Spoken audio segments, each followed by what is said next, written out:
Hello everyone, welcome to another episode of the Magic Arena Run. Today it's midweek Magic, and for better or for worse, it's Momir once again. Pretty much the community has a bit of a love-hate relationship. All those who have been playing for a long time love Momir. Those who are usually coming in, usually they're the ones who don't like it. For us to figure out why, let's take a look at the emblem of Momir. So you pay X mana, you discard a card, you create a token that's a copy of a random creature card with mana value X, and you activate only as a sorcery and only once each turn. So you're guaranteed a creature every turn. You can scale it up. It scales up based on how much you put in. And oh, by the way, did I mention that your entire deck is full of basic lands and nothing else? Well, in this case, basic snow-covered lands. Actually, they don't show the deck anymore, so I am not sure if we get snow-covered lands or if we're getting regular lands. Let's actually take a look. And usually they introduce this right near the tail end of a new set. So in this case, it would be Crimson Vow and maybe Alchemy.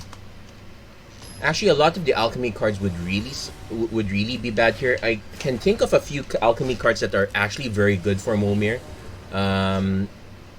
The Alchemy version of Gitrog Monster would be a good option. Okay, so first, right off the bat, I will mention that as much as possible that your cards are bigger resource than ever. So considering that any land you discard to the Momir emblem is basically a creature. Would you rather have a 1-drop creature, a 2-drop creature, and so forth until, let's say, 6-drop, or would you like to reach 7, 8, 9 drops? That's the usual question that is part of this game here. And for the most part, we are looking at the opponent as deciding between making a 2-drop or not. This is not usually a very big decision. Most people will skip until the third drop. Most people will skip until the third X equals 3. So X equals 3 is the first time where it's reasonable to make a drop. Otherwise, if you don't make a drop, it really depends here. Like since X equals 3, it will get you to X equals 9, especially on the draw. It's reasonable to go for it on X equals. So our opponent is going to go for it. They get themselves a Hobgoblin Bandit Lord. So unless our opponent happens to land into other goblins, this is pretty much just a vanilla 2-3.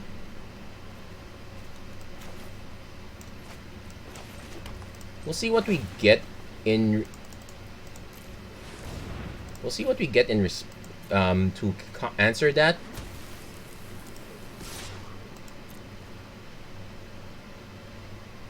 Well, it looks like our 3-drop's better than their 3-drop, despite the fact that their 3-drop is generally better. It's usually better, but this is not constructed. Now, 3-drops, 4-drops, even up to 6-drops, those are the ones where you're looking for the 2-for-1 cards. Like this one, that is a very good hit. Now, it's generally just a 1-4, and it's only going to be a 1-4, but it netted our opponent 1 extra card, so that's actually very good, all things considered.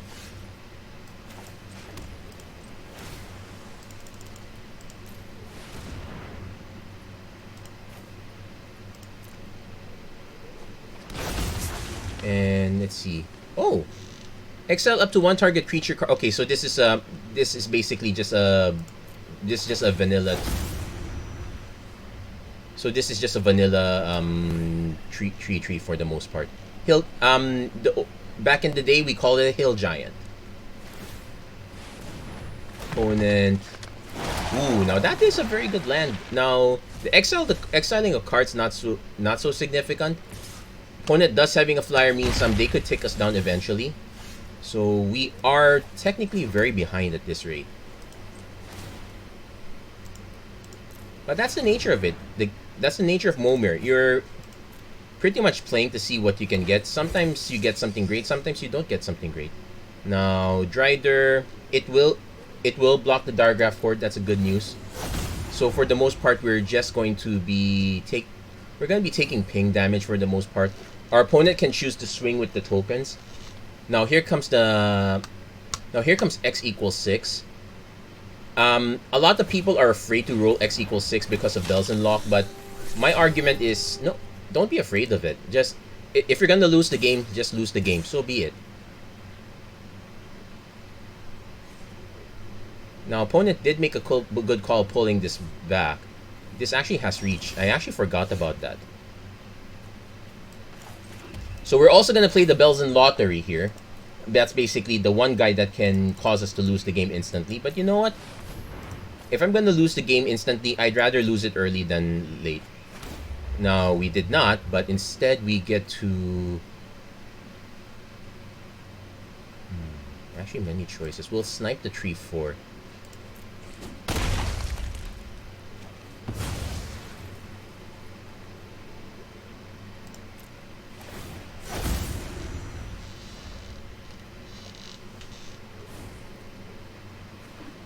Opponent is now going to go for the 7-drop.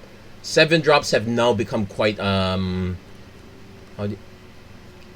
now the big potential of being busted. Like, we have cards like Sarah's Emissary and whatnot. Right now it's we're not quite there yet, so that's some good news, I would say. Okay, so 1, 2, 3, 4, 5, 6, 7.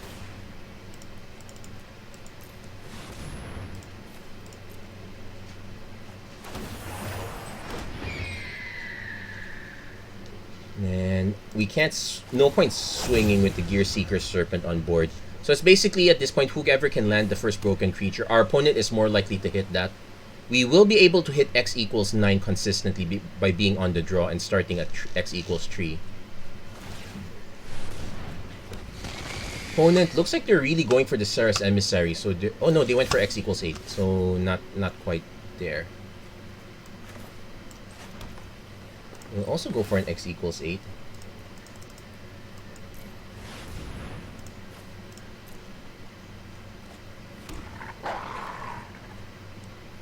Well, still not quite getting past this guy. I can swing with Soul of Migration, but it kind of does nothing. Yeah, we're just basically waiting, and there are some decent x equals 10s here.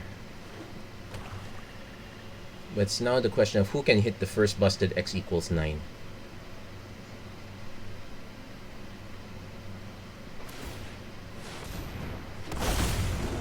Tarask, not cast, so, but when it attacks, it does get to fight, so that is a big concern for us. 1, 2, 3, 4, 5.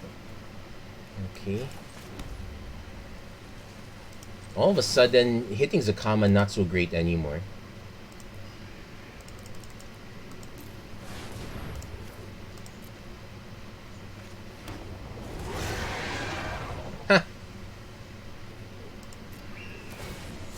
On the flip side, we do have something that can block Tarask in conjunction with something else. Opponent is now going to start going for x equals 10s. The gap between x10 and x9 is not so big.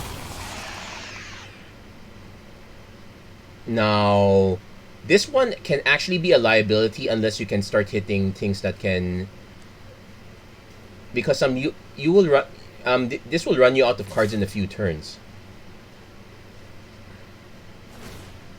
So it'll snipe one creature. Leaves them with 3, so there we go. Opponent gets to draw 7 cards. We don't have a hand size, but doesn't really matter because we are going for x9s all the time.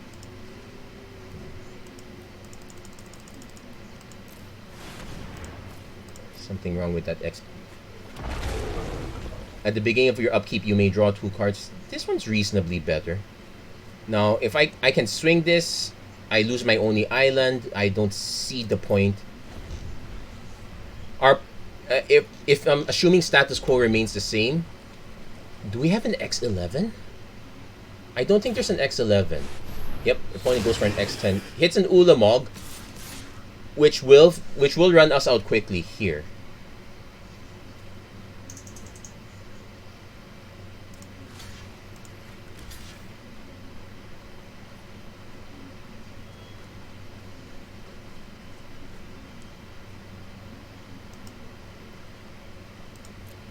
Yeah, we're more likely to lose to the Ulamog though, so we need to hit something that can bounce this. I'm trying to remember if there's any good ones at x equals 9.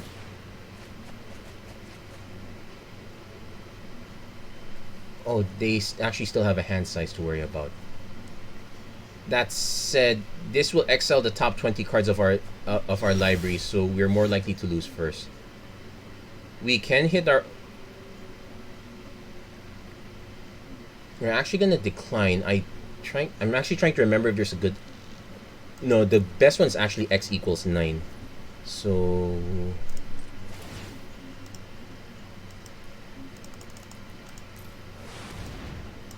We're trying to hit a particular Archon. Nope, we hit the Colossus Asardia. Also, this being indestructible is annoying. Yeah, we're probably gonna lose to Ulamog here. Maybe I should have gone for an x equals 10.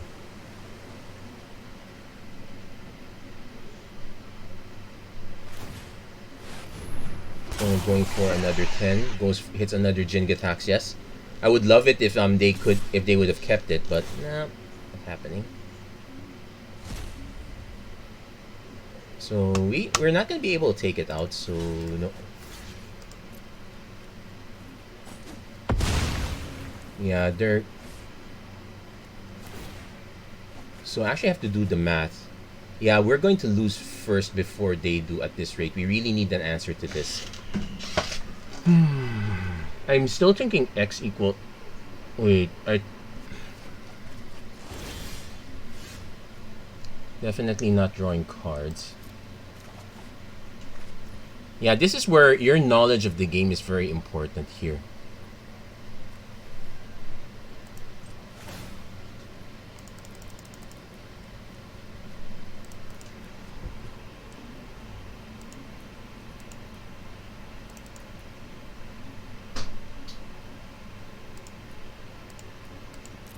You know what? Let's gamble. We might lose the game. We're on pace to lose the game anyway. Ooh, Hitmir, Averbrook Caretaker. Still doesn't quite answer this.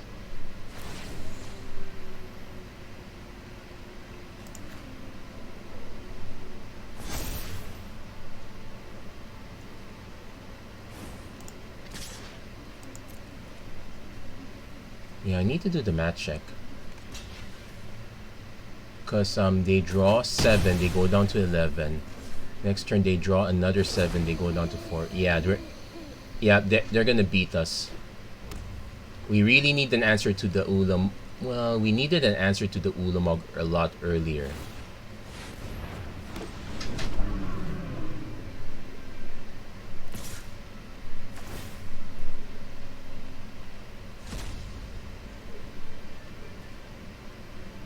We might actually make them draw cards.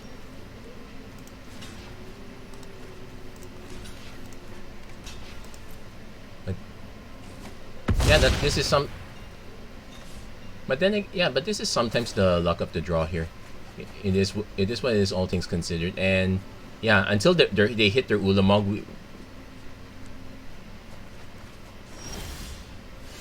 so we can just draw the 2 cards to end it right there. But I want to have at least one more flip.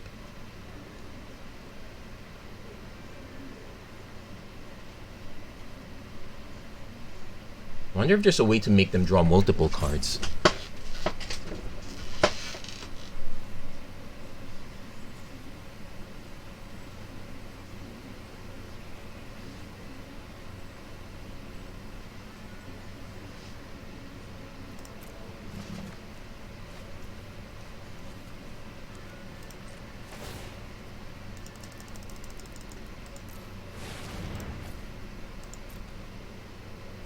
Probably not a great hit.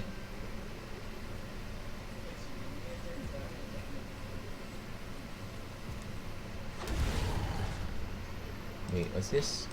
Nope. We could have used that earlier. Not quite here. Pretty sure enemy is smart enough not to draw.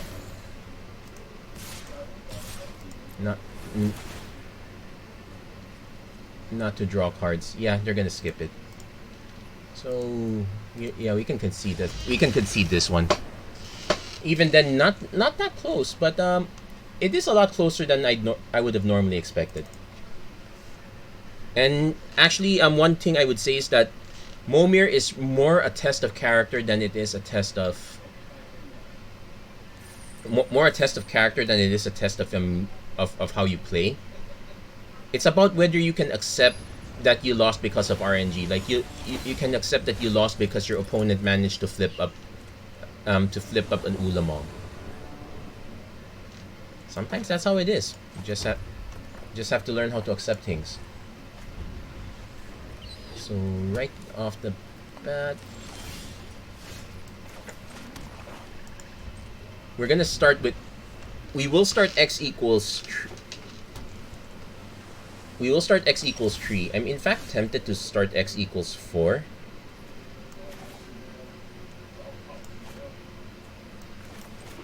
Because let's see, 5, 4, 3.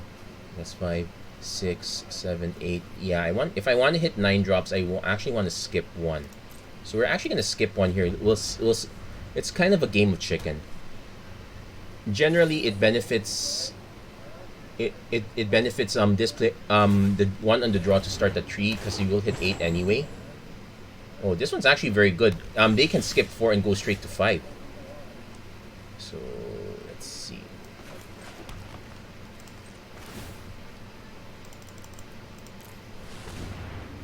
That said, as a creature, it's not impressive, but for what it did, that one's very impressive. Okay, not too bad. We got 4 or 5 menace. We have essentially a 5-turn clock unless or we can force our opponent to hold back. Opponent lands a Pillarfield Ox, which is actually quite bad for us because they will play a land every turn.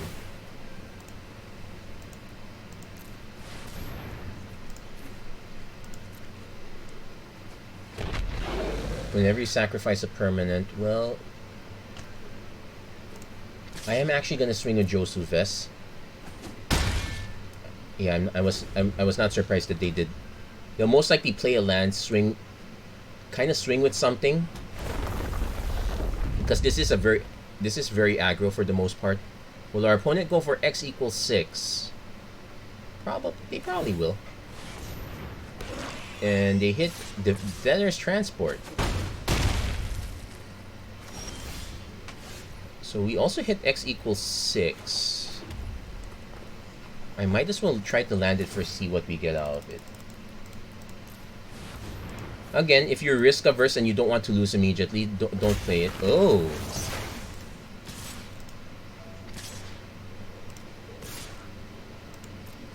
Might as well go pedal to the metal here.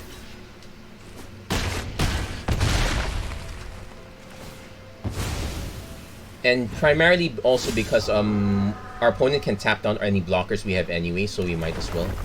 So 4, 5, 6, 7. Opponent needs an answer to both Vorinclex and Josu Vest at this point. So they're going for an X7. They hit Scholar of the Trove, which is a 5/5 flyer, doesn't really hit anything. They probably will need to start holding back creatures. They need 2 creatures to block Josu Vest. They probably want at least 2 creatures to block Vorinclex as well. Opponent can choose, yeah, they chose not to attack at all, which is very reasonable.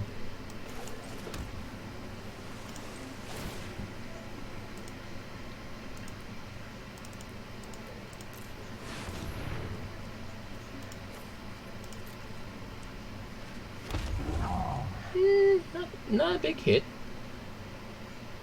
But we can force our opponent to start giving up their board equity.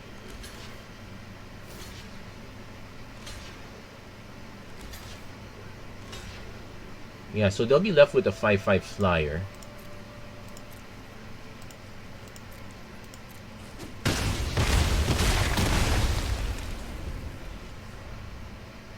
So it could still be scary at that. Maybe that might have actually been a mistake now that I think of it. Well, I already went that far, so I can't. Opponent goes x8. Ooh. This seems to be a very consistent X equals 8. We might be in trouble because of this. Let's see if we can hit something good with our X8 of our own. I don't think so.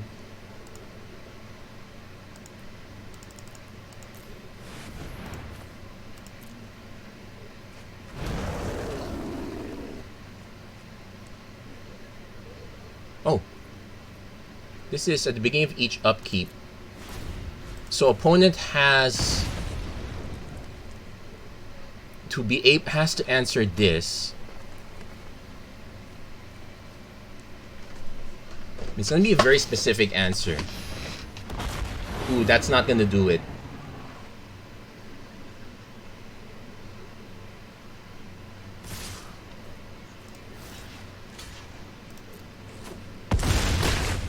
And very close, but that's sometimes how it goes. It's acknowledging that it's really acknowledging that the game can go either way, and in that sense, it makes some comeback victories like that even all the more better. At least all the more satisfying in that end.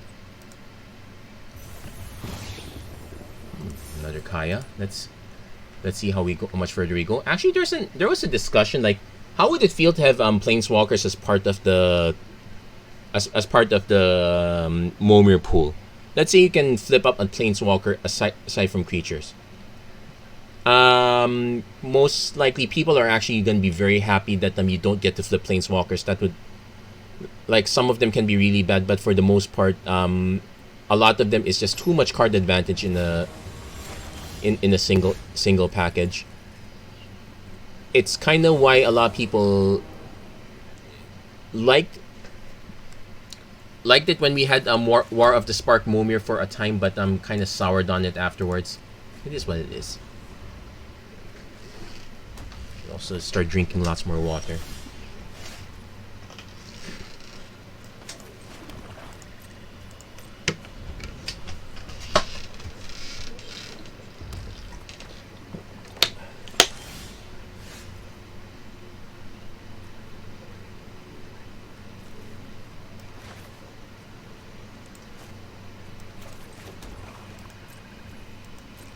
Yeah, we're gonna hold.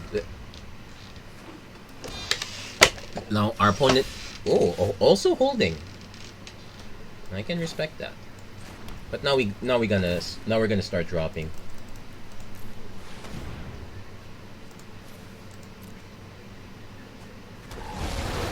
And Parcel Beast, you may put it onto the battlefield. Interesting. I can exchange the 5-drop for a 3-drop.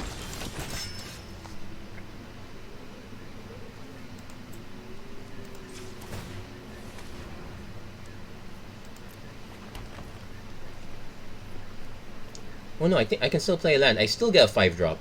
But then I can go 5 into 7. 1, 2, 3, 4, 5.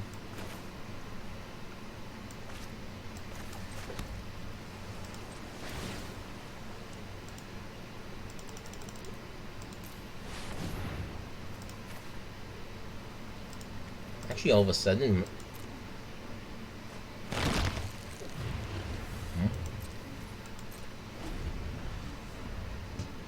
Oh no, this is actually not so...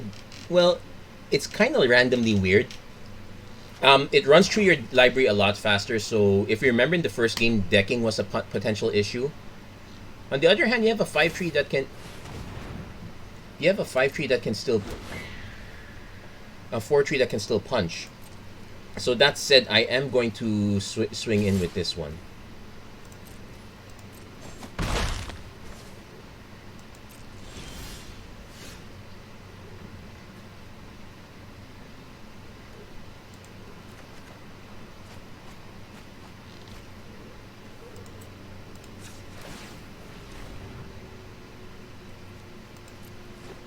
So 1, 2, 3, 4, 5, 6. We can now drop a 7.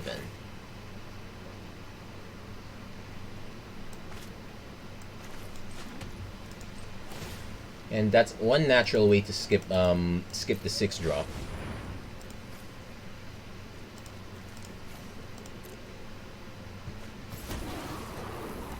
Hexproof Haste, I'll take it. Not like we're blocking anything of theirs anyway. And we're actually gonna trade. I could have also traded it in for 4 life, but no, I think I felt better trading that one.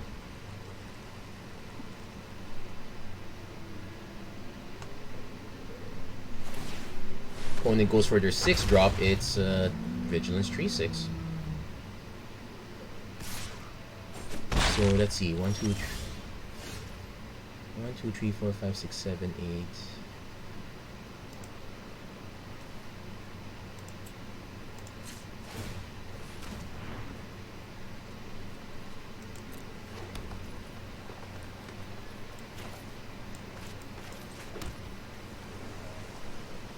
Okay, we go for 9s. We're going for 9s this time. And probably jump to 10. We won't go for 11. Parcel Beast, really such a beast. We're not getting any artifact cards back. So that one's a bit of a...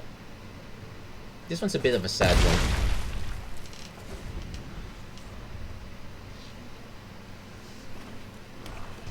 So 2, 4... So we actually have 10 right now, so I can actually stop playing cards. Or I can stop playing lands and I can just start dumping down 10s. Opponent's going to go for... Ooh, hold on. Spells your opponents cast that target the whale cost 3 more. Well, it's not like I'm it's still a big dude for me to worry about though. So time to hit the X10s.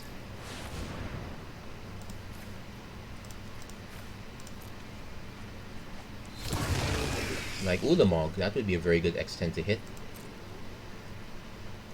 And unfortunately must attack if able, so we are going to lose some things.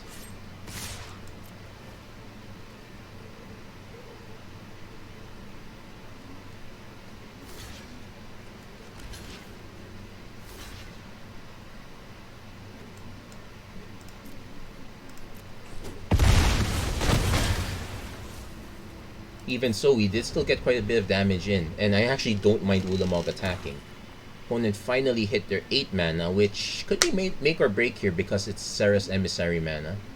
Wait, no, that's 7 if I'm not mistaken. And 7, at the beginning of each upkeep you draw a card and lose a life. Okay.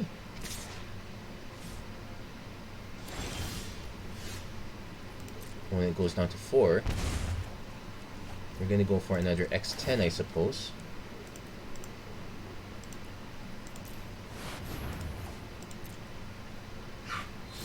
Opponent says good game. Yeah, we hit it. We convoked an Imperious Worm as well, so we would have been able to... And our opponent would have had no answer for Ulamog at that point. Yeah. It's really about learning how to accrue those advantages early on. Taking advantage of Parcel Beast very early. That was a very big steal for us. This is probably going to be a very short episode though. I'll admit, as much as I like Momir, it's enjoyed best in small doses. I will note also I'm yet to see a card from Alchemy show up. So, oh wait, no, there was a card from Alchemy that showed up. It just did absolutely nothing. That's how. So the cards from Crimson Vow are more likely to have an effect here. Like Cultivator Colossus would be a very big deal.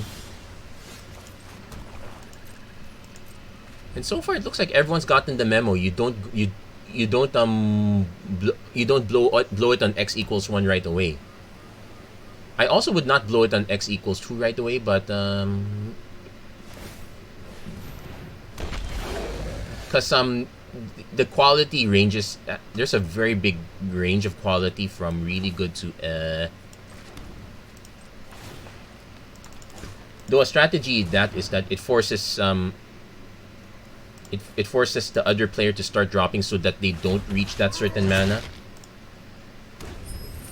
So here we can skip to... You can go X equals 5 twice. Or what I can do is I can kind of skip X. Well, okay, transform not gonna really do much here. So what we're gonna do is we're actually gonna go for an x equals 4 into x equals 5. Then when we get to x equals 6, we can do double 7. So yeah, sometimes I would play the bells and lottery if I'm not given an option, but since I am given an option. Also, speaking of options, I don't remember crustacean being one of.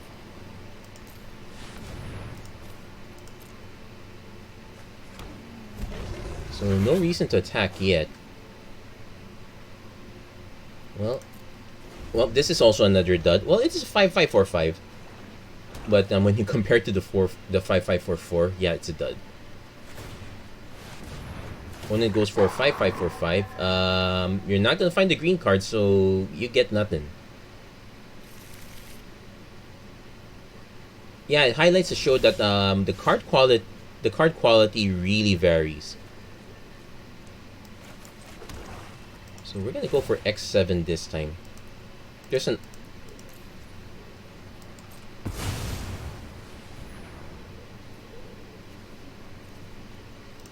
yeah, generally don't need that many swamps. Sacrifice to create a well, actually not such a bad idea. I am actually tempted to swing through with these guys just to start forcing trades. I don't have to get through with the like if our opponent just blocks with the 1-6, sure, so be it. But our opponent's gonna have to give up quite a. Oh, they're actually giving up these 2 for this one. Okay, I'll oblige.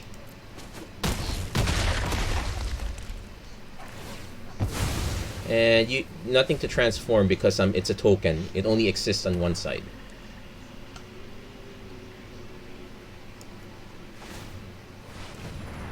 Opponent hits. Well, could be worse. So we're gonna go for another x equals 7 here.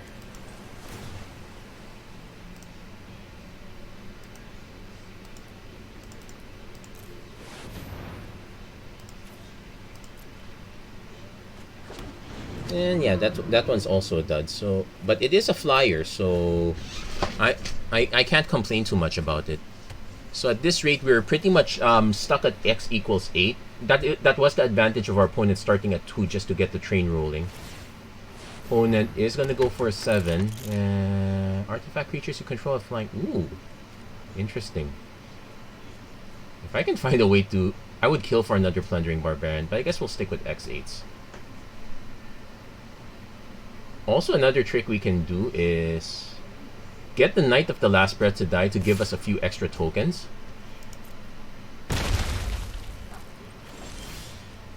But we'll go for our x8 first.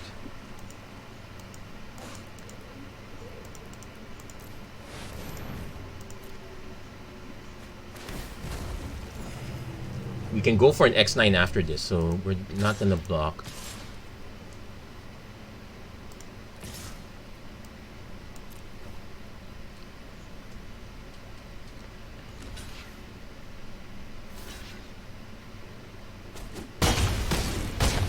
Okay, opponent sees through it, but they're gonna run out of cards in the process. They will hit their own x8. We will get to hit an x9. And so it's gonna be their 8s versus my 9s, unless some... okay, interesting.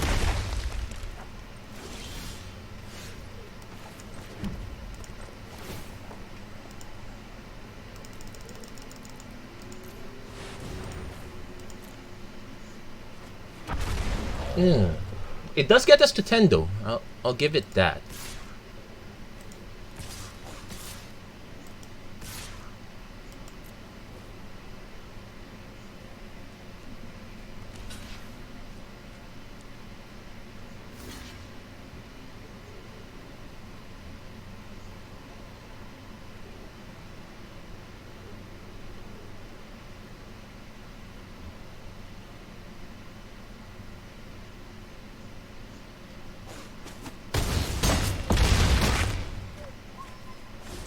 So here's the deal. Our opponent can get us down to 12. So we go down to 1. We can block the rest.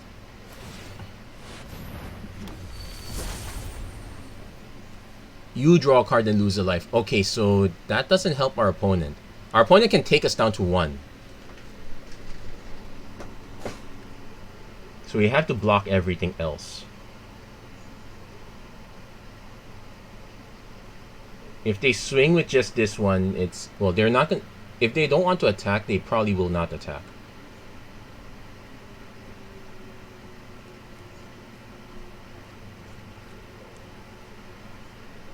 Yeah, opponent's doing math. Lots and lots of math.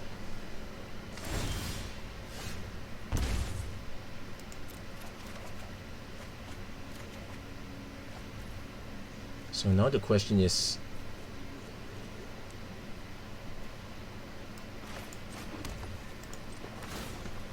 Because actually we have another option.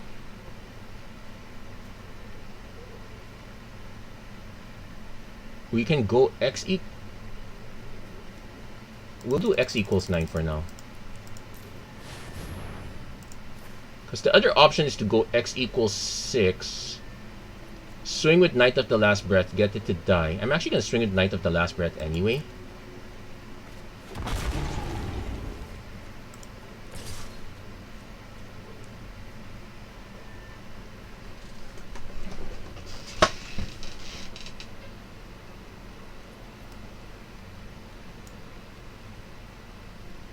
Actually, maybe not.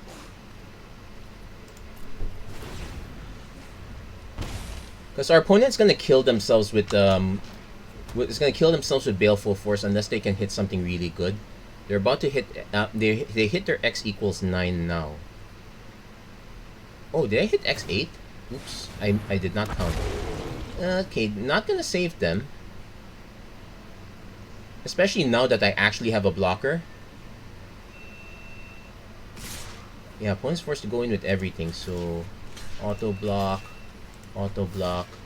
We will take 7 guaranteed, so we really have to block with everything.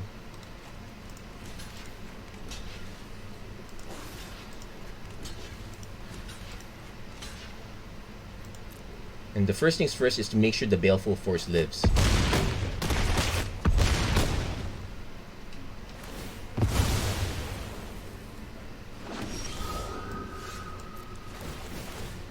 And because their trigger goes first, they kill themselves. Yep,